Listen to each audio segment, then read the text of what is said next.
Всем привет!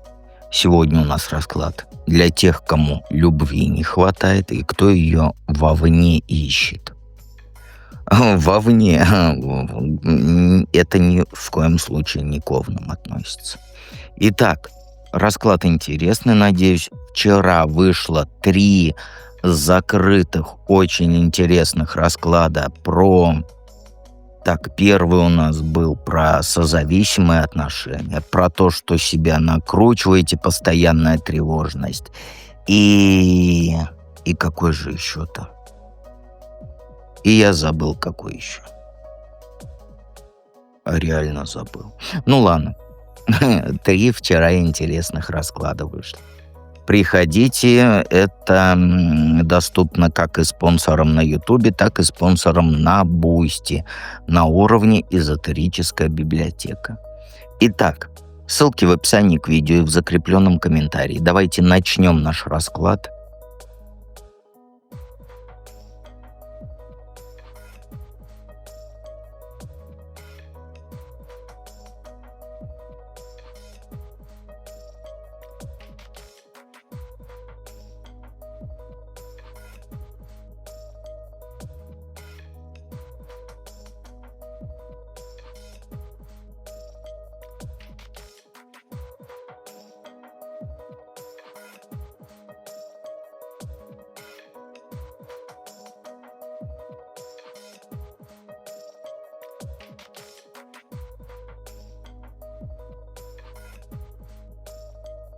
Итак, единички.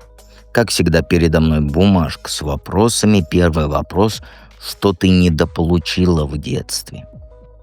Вот знаешь, по картам ты жила в такой семье, где вот любовь, она с условиями была. Ну, там, например, мама тебя любила, когда ты была послушной.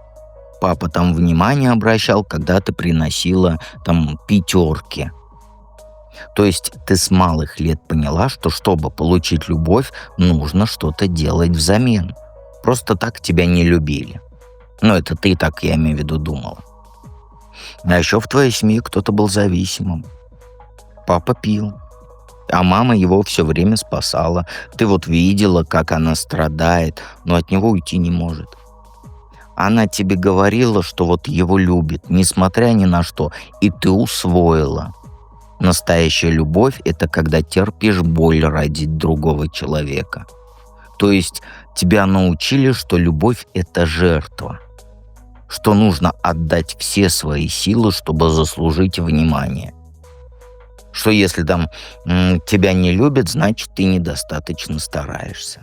И ты росла с мыслью, что любовь нужно каждый день зарабатывать.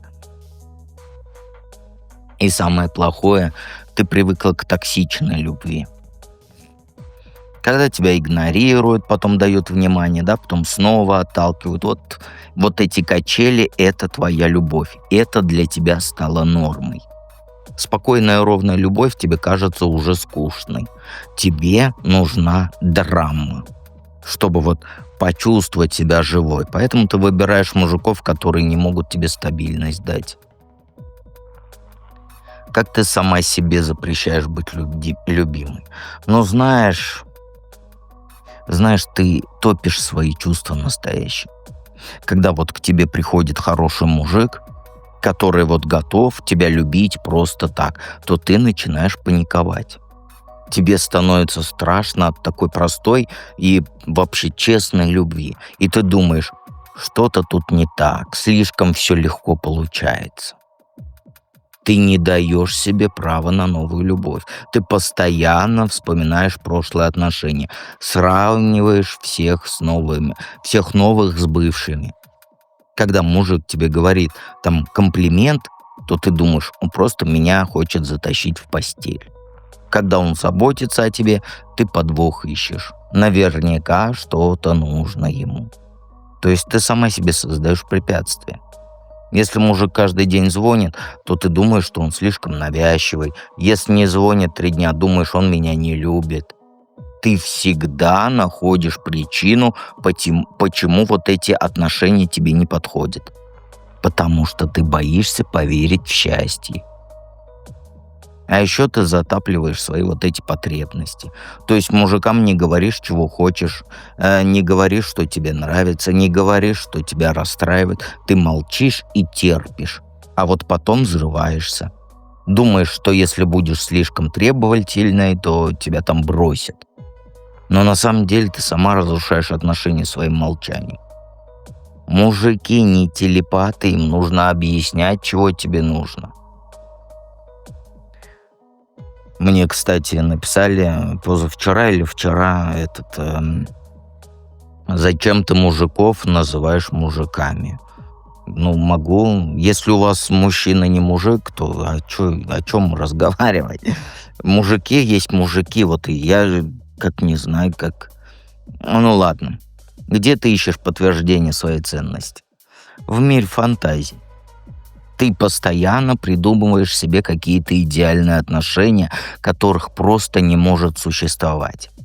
Ну, там, фильмы любишь, да, там, турецкие какие-нибудь сериалы про любовь, и думаешь, вот так должно быть и у меня. Книжки читаешь, там, вот эти романы красивые про принцев, и ждешь, что твой мужчина таким же будет романтичным. А еще ты ищешь подтверждение в соцсетях. Красивые фотографии, там, как называется, там, постишь, да? И ждешь вот эти лайки бусурманские. Чем больше мужиков тебя лайкает, тем более желанной ты себя чувствуешь. И ты живешь этими лайками, живешь этими комментариями. Они заменяют тебе настоящее внимание. То есть ты создаешь себе иллюзию любви. С мужиками в интернете переписываешься, там флиртуешь с коллегами, кокетничаешь там с продавцами. Тебе нравится, когда на тебя обращают внимание, даже если это ни к чему не ведет. И вот эти мимолетные моменты внимания, они дают тебе ощущение, что ты привлекательна. И ты скажешь, ну всем же девочкам так нравится. Да нет, не всем. Единицам и им бы, как говорится, профильному специалисту. Я сейчас прям чувствую, как все зажглись. Но, извините, это правда. И самое печальное, ты ищешь любовь в прошлом. Ты постоянно вспоминаешь, как хорошо было с бывшим в самом начале. Забываешь все плохое и помнишь только вот эти сладкие моменты. Думаешь, что такой любви больше не будет. И поэтому всех отталкиваешь новых, потому что они не такие, как тот вот единственный из твоих воспоминаний. Как себя наполнить изнутри? Хитрить научиться, но не с людьми, а с собой. Знаешь, когда тебе хочется написать там бывшему, да, напиши себе в заметке телефона. Когда хочется тебе проверить, был ли он там онлайн, то иди прогуляйся. Когда начинаешь грустить по прошлому, то музыку включай, танцуй дома. Обманывай свой мозг. Внимание переключает вот этой ерунды. И своими потребностями научись жонглировать. Вот не клади все эмоциональные яйца, да, в одну корзину. Пусть у тебя будет несколько источников радости. Там работа, хобби, подруги. Не делай мужика единственным источником счастья. И начни уже инвестировать в себя. Не жди, что кто-то тебе цветы купит, сама себе купи. Не жди, что тебя в кафе кто-то повезет, сходи с подругой. Не жди, что кто-то тебе комплимент скажет, подойди к зеркалу, скажи себе, какая ты красивая. Научись балансировать между отдаванием и получением. Не трать всю свою энергию на одного человека, а распредели ее между разными людьми. Между там разными делами, если людей нет рядом. Там маме помоги с покупками. Там, с племянником, с ребенком поиграй, бабушке позвони. Когда ты даришь любовь разным людям, она к тебе возвращается от них же. И тогда ты перестанешь быть голодной до внимания вот этого одного конкретного мужика. Ну, тебе, наверное, не нравится, что я мужиков мужиками называю. Ну, прости, мужчинка могу называть. Твой мужчинка. Ладненько, давайте перейдем ко второму варианту.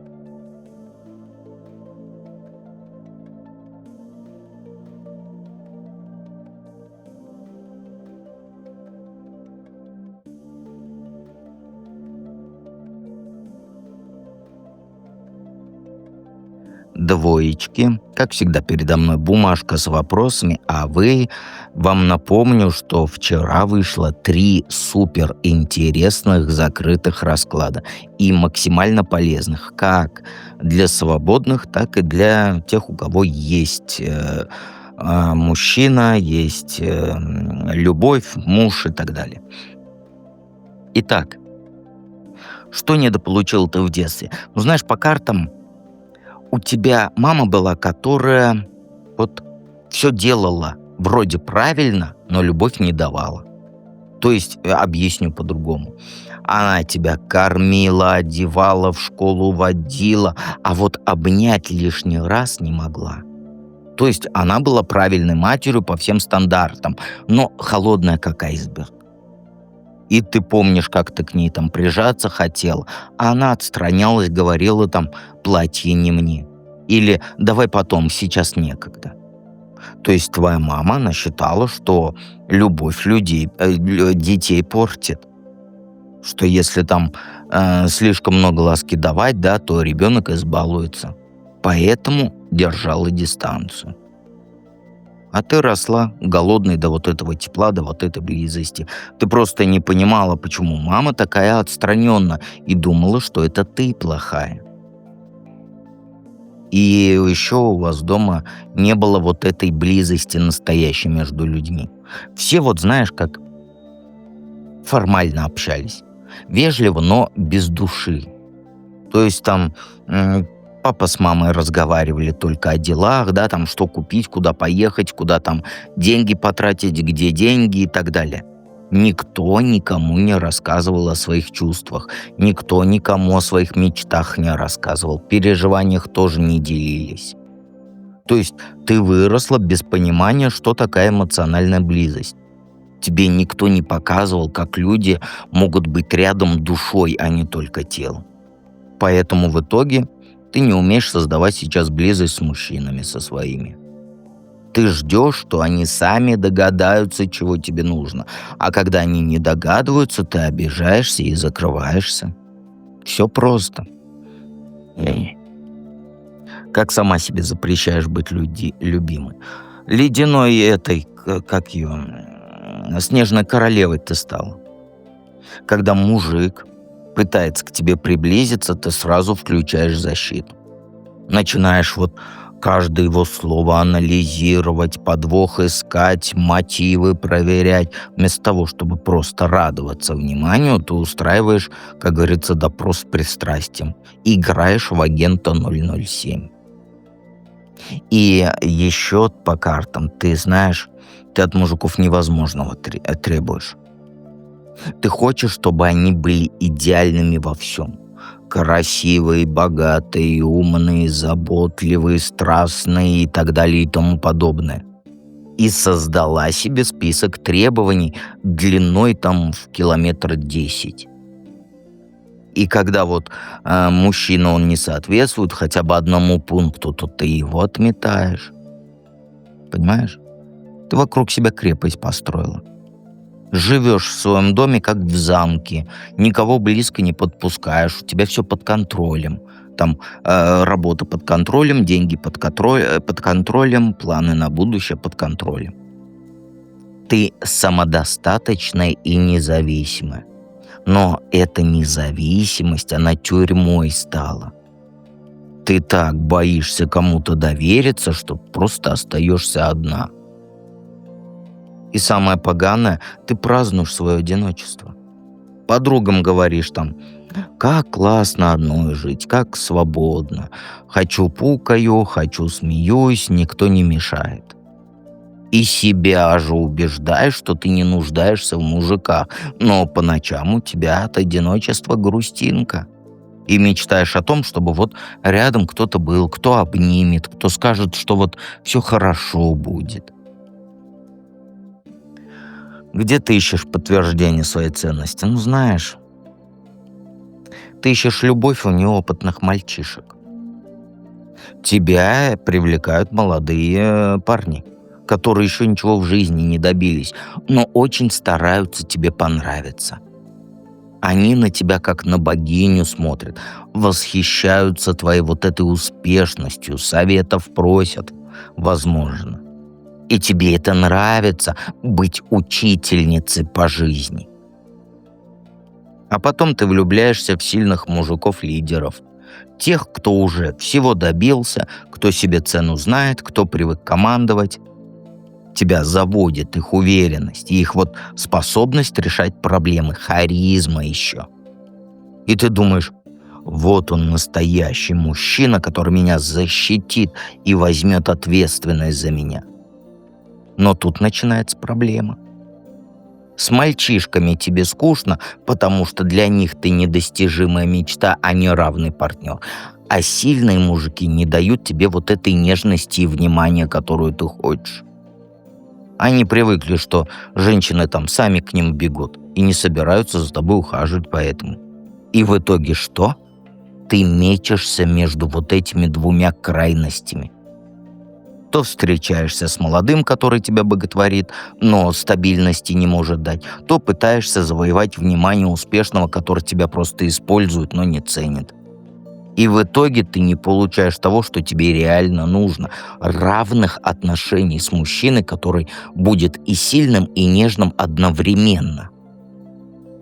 Это диссонанс. Такого не бывает сразу вот такой вот и такой. Как наполнить себя изнутри? Стать звездой. Найти нужно то дело, в котором ты лучше всех будешь. И добиться в нем признания. То есть пусть тебя знают, пусть тебя хвалят, в пример ставят. Когда ты вот почувствуешь себя победительницей в своей сфере, тебе перестанет требоваться подтверждение от мужиков. А еще нужно научиться двигаться вперед быстро и решительно. Ты вот слишком долго застреваешь в одном месте.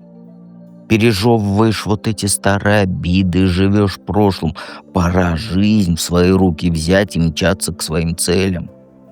Когда у тебя будет четкое направление движения, не останется у тебя времени страдать о том, кто тебя не любит. Понимаешь? Займись тем, что дает тебе вот ощущение победы каждый день. Это может быть там спорт, бизнес, картина рисовать, творчество. Тебе нужны регулярные маленькие личные победы, которые будут подпитывать твою самооценку. Понимаешь? И нужно перестать стоять на месте, потому что ты привыкла все контролировать, все там планировать, просчитывать, но жизнь, она требует движения. Меняй работу, если надоело, в другой район города переезжай, новые знакомства заводи, путешествуй. Когда ты в движении, у тебя нет времени зацикливаться на отношениях. Ты становишься интересной сама себе, и тогда другим становишься интересным, понимаешь? А если ты сам себе самый родной человек. Если ты сама себе не интересна, то почему ты должна быть интересна какому-то левому мужику? Сеанс психотерапии закончен. С вас 15 тысяч долларов, да? Ага, шучу, шучу. Ну, психотерапевт тебе то же самое скажет, только за много-много денег. Давайте перейдем к третьему варианту.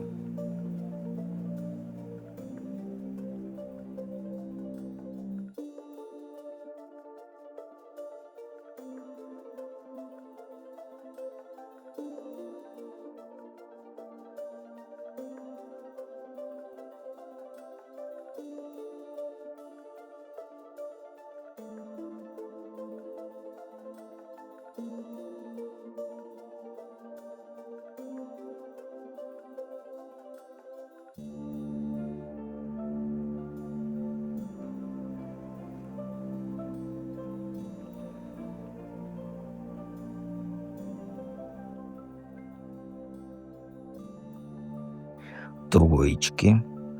Напомню, что вчера вышло 3 закрытых очень интересных расклада. Заходите на Бусти и смотрите. Ссылки в описании к видео и в закрепленном комментарии.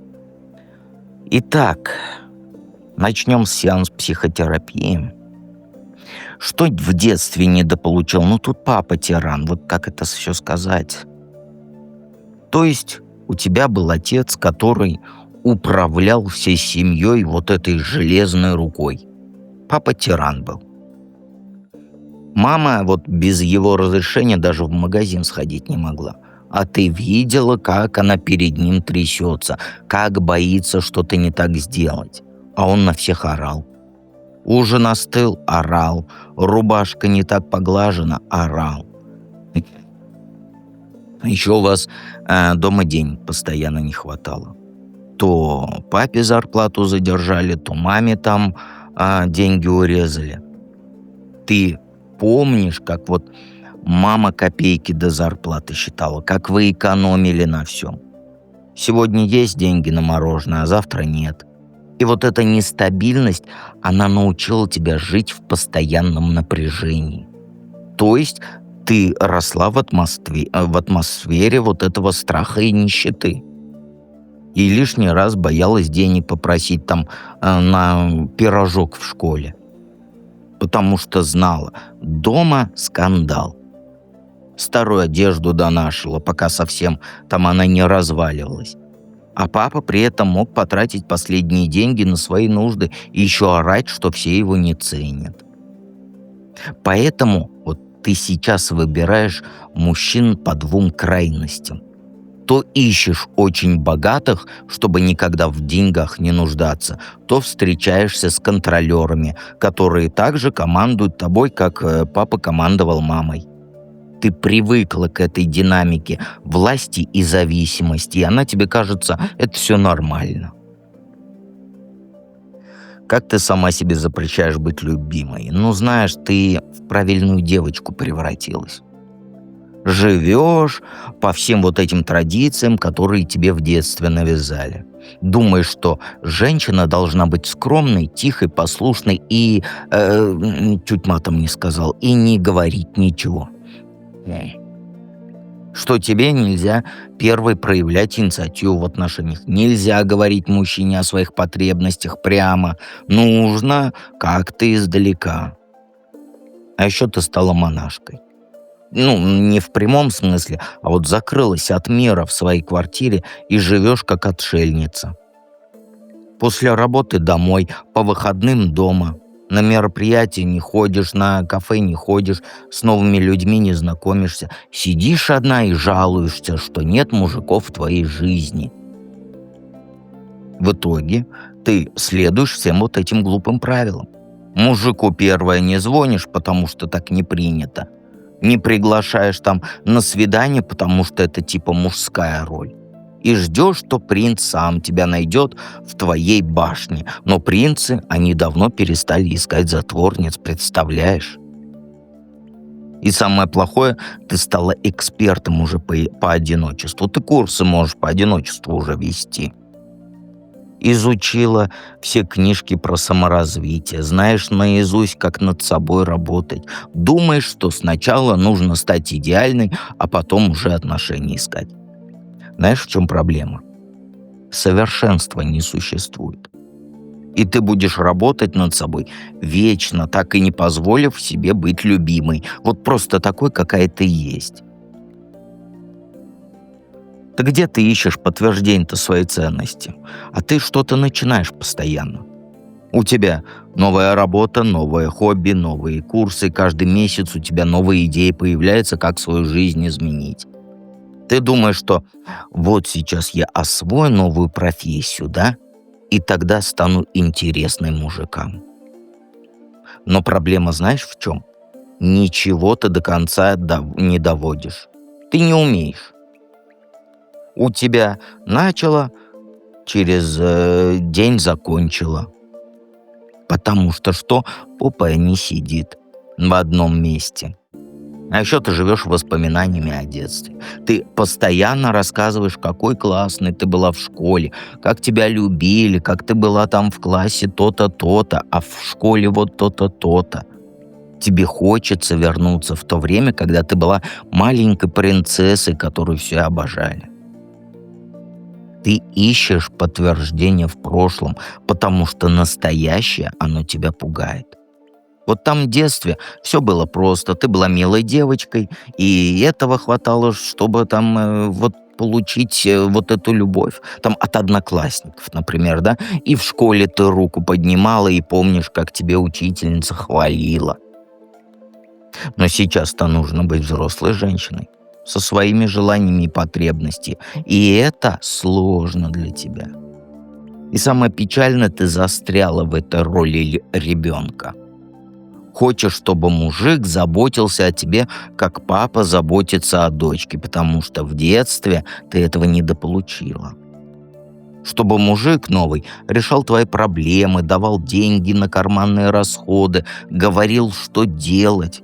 Ты не хочешь быть равным партнером в отношениях. Тебе проще быть зависимой девочкой.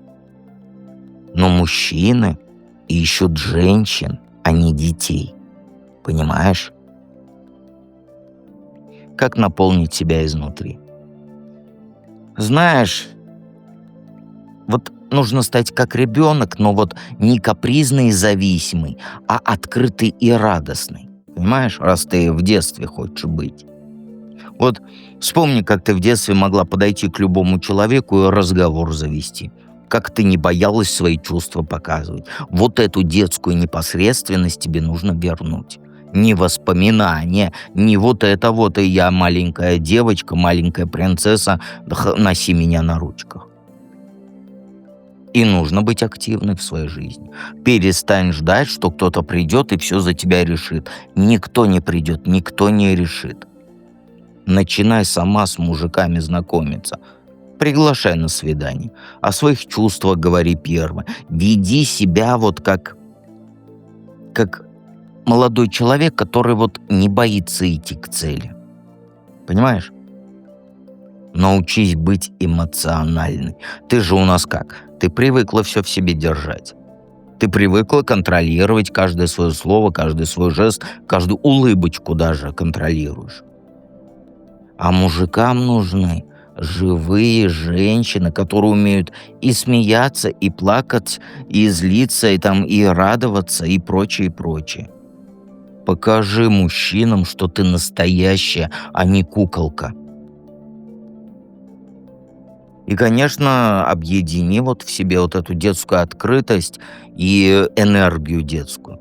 Будь той, кто умеет искренне удивляться мелочам, но при этом активно строить свою жизнь.